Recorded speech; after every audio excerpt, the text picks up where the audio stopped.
இன்றைக்கி பால்கனியில் தண்ணி ஊற்ற போகிறப்ப நான் ஒரு விஷயம் நோட்டீஸ் பண்ணேங்க. அது என்னென்னா, நான் ஒரு டேபிள் ரோஸ் செடி வச்சுருந்தேன். அதில் எல்லோ அண்ட் பிங்க் 2 கலரையுமே சேர்த்து ஒரு தொட்டியில் வச்சுருந்தேன். பார்த்தா அது இன்றைக்கி ஒரே பூவில் 2 கலருமே மிக்ஸ் ஆகி ஒரு பூ பூத்துருந்துச்சு.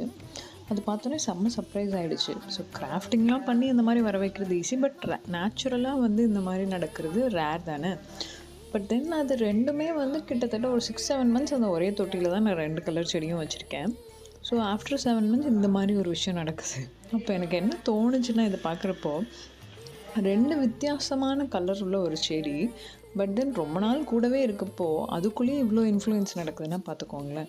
நல்லதோ கெட்டதோ இதே மாதிரி தான் நம்மளும் நம்ம கூட இருக்கவங்க, நம்மளை சுற்றி இருக்கவங்க வந்து நம்மளை ரொம்பவே இன்ஃப்ளூயன்ஸ் பண்ணுவாங்க. அதனால் நம்மளுக்கே தெரியாது. அவங்களோட கேரக்டர்ஸே நமக்குள்ளே வந்து இன்கல்கேட் ஆகிறதுக்கு நிறைய சான்சஸ் இருக்குது. நல்லதாக இருந்தால் ஓகே, பட் கெட்டதாக இருந்தால் கஷ்டம்தான். So be careful.